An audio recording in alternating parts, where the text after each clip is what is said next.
I think we talked to you near the end of spring, and you guys had a couple practices left, I guess, with a little bit of remove. What are your overall thoughts on how it went? Yeah, I thought we got exactly what we wanted to get out of the first. We really wanted to challenge the team, not younger maybe per se in terms of, experience on the field, but in the Super Bowls. And I thought we really got to that one, and I know I said in the last press conference, we got a long ways to go, and I still have that, but I thought, we didn't back down from practice. I thought it was really physical. We got meaningful reps, and so I think we got at least a brief vision of where are we, and then how do we fill those gaps in the next 6 to 8 weeks if we get to the football camp. We often talk about how important summer is. Does this one become even more heightened given slight change in routine with a week 0 game and all that, mess around a little bit? I think it's challenged me, as the head coach, which is almost a great thing. You're a week shorter, that, obviously playing week 0, I think just how our entire schedule sits, it's just such a weird challenge this year. And so, when you look at the first 4 games, it's just a unique challenge of all 4 of those opponents. I just think it really puts a high demand on how important every day is in June, July, and obviously August. So we're going to have to be great teachers and great coaches through the summer, and we're going to have to be able to maximize our value through that experience. So it's a really good challenge. It's been good for me to learn and grow, to be honest with you. Been able to get on some NFL teams and just try to, how do you handle going over to Europe? How do you handle some of these experiences? And so I think you just continue to grow and learn, and kind of like last year, the NFL clock system, I think there's just ways to research how to be your best and how to make the best of this. It's really interesting because that's an aspect I didn't think about. The idea that you do have examples where the NFL gets a disruption of, you got a London game, you got this game. What we are going to gain from that, and being a guy who is such a creature of habit, how much does it help to hear how those people deal with it? I think you've seen success and failure, not only per se the game, and it's the travel back, it's playing 3 games, Coach Sirianni in the Eagles last year, they played in Spain and then had to come back and play, and then they had their 2-2 and then had a bye week and then obviously went on a great run. So, I think he's had some great experience with that. Just some coaches that I really trust, and to be able to figure out, I think as much as anything, the travel out, but it's the travel back, and then how do you handle your football team after that? What have they done well and what haven't they done well? What would they have done different? So you try to take all that and try to put the best plan you can together. How do you process $265 million or whatever it was?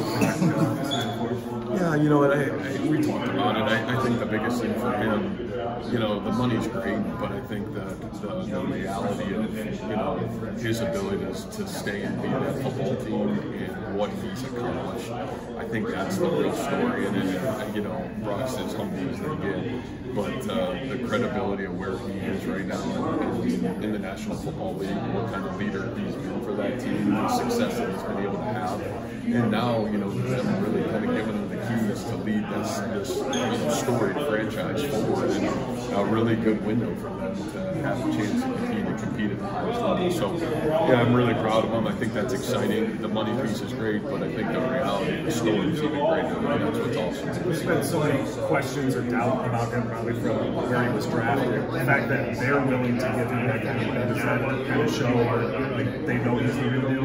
Well, you're talking one of the best organizations in football, and so the great thing about Brock is I think he's been doubted since high school, right? And he's been a guy that every time he's been given the chance to lead, he's taken that opportunity, that moment, and he's capitalized on that. That's what's really special about him. And it's going to be fun to watch those guys. I mean, you talk about the nucleus of that team still really intact. They've proven to do a great job drafting players, so it's going to be fun to watch that group continue to grow forward. The guys that were nicked up coming out of spring, they're kind of day-to-day, week-to-week, how are they progressing, and what do you expect from them when in June you get back again? Yeah, I think we're obviously a team that's dealt with a lot of health issues since last football season. I think we're really trending on being almost 100% as we kind of get back in June. So think we feel really good about the health of our football team going into the summer, and then obviously as we work ourselves closer to fall camp. But yeah, we're excited about that opportunity to have a full team back, and you know, certainly it's great to get a lot of those guys that we didn't have last football season back on the practice field, and I thought some of those guys probably were the highlights of the spring ball for us, so it was awesome to see. What is it about you an event like this as a connection to your fan base and one-on-one type of setting like this? Yeah, I still would say I think that's one of the neat things about this place is, you know, the fan engagement and the loyalty that our fan base has given all of our programs, and, you know, the opportunity to just kind of be able to be out and sense of gratitude and thankfulness of what they've done for our programs, you know, and, you know, at least for me, you know, you got to see that gratitude when it wasn't really good, and obviously kind of stayed the course through some good seasons and some not so good seasons, but, you know, you're really grateful because you feel like that fan base has made it really special to play in Jack Trice Stadium on Saturdays for sure.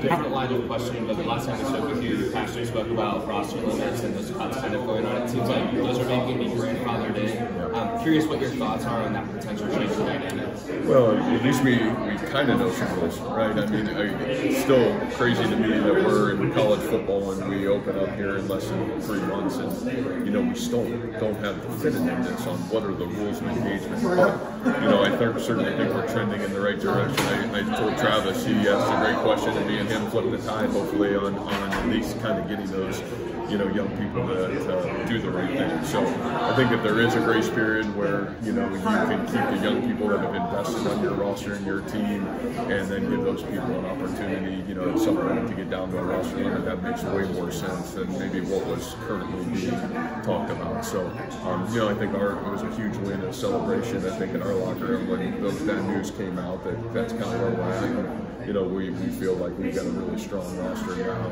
with the opportunity of heading into the summer and be ready for the fall. Do you want those players back that you maybe had conversations with of, hey, we don't know if we're going to be able to keep, or those guys coming back, or what is the situation with those types of players? Yeah, I think, you know, I think really every kid since January that we've had those conversations with, you know, have either left for maybe a better opportunity. You know, we did. We had a couple of really good players, great humans, get scholarship opportunities, which is some great wins. Those were monumental celebrations in our office for those young people. But the reality is the majority of our kids have said, you know, well, Coach, we're going to stay and we're going to try to fight to be on the roster. And so, you know, I think we were really fortunate. We didn't really, you know, we lost some great kids that got great opportunities, but the reality is the majority of our roster stayed intact, and that was huge for us. Assuming that grandfathered in is going to stay, what number would you anticipate being at July 25th? Yeah, I mean, that's a great question. I'm going to say right now, Travis, we're almost at 127, 128. So pretty much where we've been on normal years, you know. So I feel really confident that, you know, at least at some point we'll have to turn ourselves down there. But I think to start this fall, we will have not hurt ourselves. I mean, I think you talked about it before, but just like, what is the human impact of that's 30 people out of a spot? That's a lot, more than probably people realize. I read a comment that somebody said in this court case, man, it's a small number of kids, but the reality of it is that's what we're missing. They're 18 and 22-year-old kids. These are not professionals. These are not, I mean, these are young people. A lot of these young people are young people that are paying for their own education. You know, they're paying their way through this experience. And so, you know, as I said, I mean, the impact is monumental. Even having those conversations, I don't know if there was a harder day, probably the day before I came into your press conference with you guys the last time I saw you. And you still didn't know where we were at. And to protect these kids and their families, like, you have to have a real conversation. And you have to be able to have clarity for them. You know, and so what you got to do is what's best for them, and that, unfortunately, it's probably not best for the program, it's best for them. So that's really what we try to do, and so I think it's tough. These are kids, and they're as equal of why we've had success as the guys that are playing on the field, and I think you guys probably have a pretty good idea. Man, we practice hard in our state. Like, man, our kids put the time and effort to go out and practice every day. Those guys are such a key element of why we're able to play, at least try to play our best on Saturdays. What do you have to say about Oh, okay. Just what do you have to say about Coach Kagey's impact with strength and conditioning staff, and and their work behind the scenes in your program?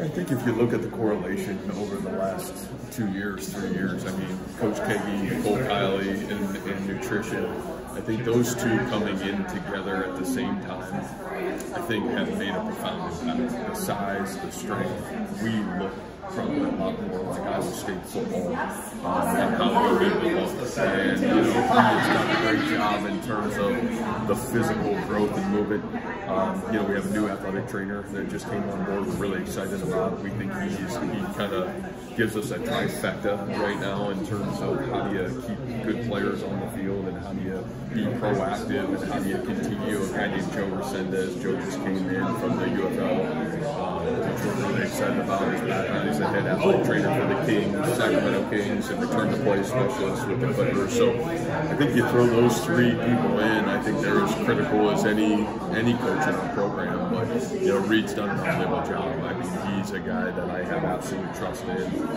He's as good of a coach as we have in our program. And like I said, the protein and nutrition, it's almost a unified force in my honest opinion. And those two have done an incredible job helping and serving our kids. How have you balanced this month with coaching your son's Little League team? I understand you beat the Hawks last week. We did. Yeah, we did. It's a tough balance right now, So this Cyclone tailgate tour, I'm kind of hoping for rain so I don't have to miss games. It's been really fun. So it's been fun for our team.